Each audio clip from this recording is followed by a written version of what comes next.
सबसे बड़ी विधानसभा टक्कर यानी यूपी विधानसभा चुनाव की 2 चरणों के वोट पड़ चुके हैं और अब तीसरे चरण के मतदान की बारी है। तीसरे चरण में जिन जिलों में वोटिंग होनी है उनमें से एक है हींग की नगरी हाथरस। लेकिन हैरानी की बात यह है कि व्यापारियों के इलाके हाथरस में इस बार काम धंधे से ज्यादा दूसरे मुद्दे चुनाव पर हावी हैं। क्या है हाथरस की जनता का मूड, जानते हैं हमारी इस रिपोर्ट में।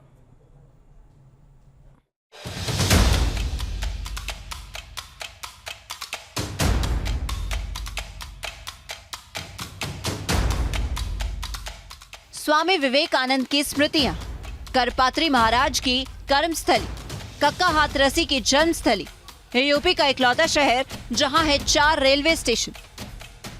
यूपी में कुछ ऐसी ही है हाथरस की पहचान, और इसी पहचान में झोंक लगाती है हाथरस की मशहूर हींग। लेकिन इस वक्त मौसम चुनावी है, तो हाथरस की जनता का मिजाज क्या है ये समझना भी जरूरी है। यही जानने जब न्यूज नेशन की टीम निकली तो हाथरस में एक अलग मुद्दा नजर आया। ये मुद्दा है बूचड़ खाने का।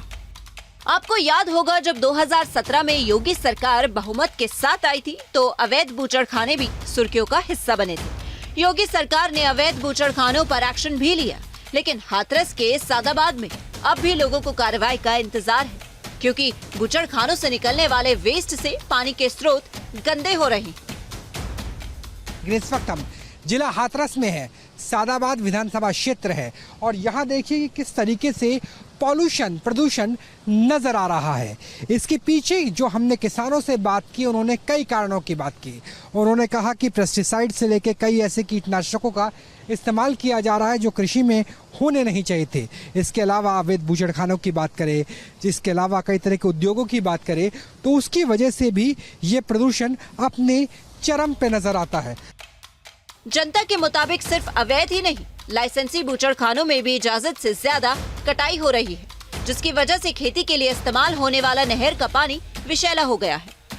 कारखाने हैं, उसमें मीट वगैरह मतलब बहुत सारे मतलब ऐसे गंदे काम होते हैं। मतलब मीट वगैरह बन, हाँ मीट वगैरह बूचड़ खाना है। हाँ बूचड़ खाना है, इसलिए। तो ये क्या अवैध बूचड़ खाने भी होते हैं यहाँ पे, ज्यादा कैपेसिटी से भी काम करते हैं? हाँ अवैध भी है कुछ।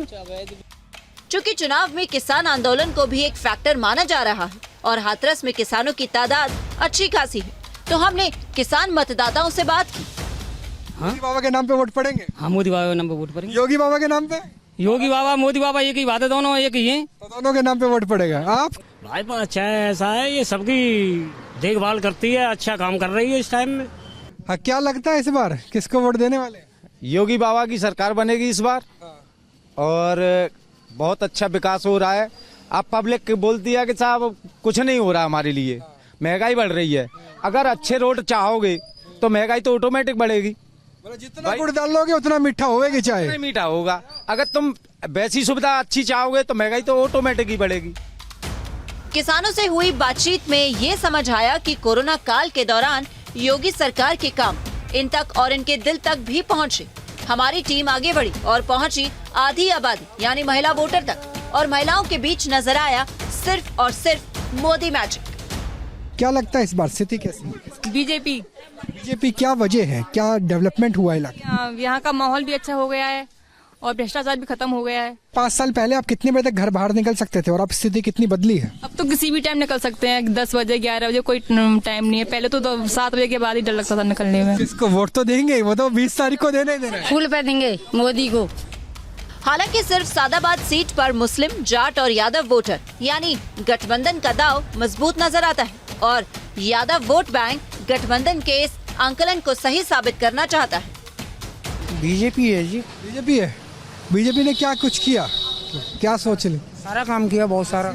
जैसे कि इन्होंने अभी पानी की पाइपलाइन, पार्क वगैरह, बहुत सारे आइटम है। गुंडागर्दी कम हो गई? कम हो गई, सब कम हो गई। ये तो है बीजेपी में गुंडागर्दी कम हो गई। भाई क्या लग रहा है इस बार क्या स्थिति? इस बार विकास के नाम पर चुनाव हो रहा है, और जो विकास कराएगा उसको वोट मिलेगा। पहले यहाँ पे तालाब पे एक पुल नहीं हुआ करता था, बहुत लंबे समय से मांग थी इसकी, लेकिन बीजेपी सरकार में वो पुल भी बना है, ऐसी बात नहीं है। लोगों की राय बदली हुई है, क्या लगता है बाबा किसको जिताने? भैया कोई महंगाई के मारे कमर टूट गई। महंगाई सबसे बड़ा, बेरोजगारी, महंगाई है। मूड समझ लिया, मुद्दे भी जान लिए। अब वोटर और नेताओं को इंतजार है मतदान का, क्योंकि वोटर का फैसला ही बताएगा हाथरस की हींग की खुशबू किस पार्टी के सियासी पकवानों को सजाएगी? हाथरस अकेला जनपद है उत्तर प्रदेश का जहां 4 रेलवे स्टेशन हैं, फिर भी जाम से लेकर के और अलग अलग समस्याएं हैं, चाहे वो किसानों की हो या व्यापारियों की हो। वोटरों की राय भी बटी हुई है। ऐसे में 20 तारीख को ही तय हो पाएगा कि 10 मार्च को हाथरस की तीनों सीटों से कौन सी पार्टी के प्रत्याशी विजयी होते हैं, और उसके आधार भी प्रत्याशियों के साथ साथ वोटरों की नज़र में भी अलग अलग है। जनादेश का सम्मान होना चाहिए और वोट पथ आगे भी जारी रहेगा। अगले विधानसभा क्षेत्र के दिल को मापने की कोशिश न्यूज़ नेशन, न्यूज़ स्टेट लगातार करता रहेगा। तब तक राहुल डबास को दीजिए इजाज़त और अपनी प्रदेश के साथ साथ देश की खबरों के लिए देखते रहिए न्यूज़ नेशन।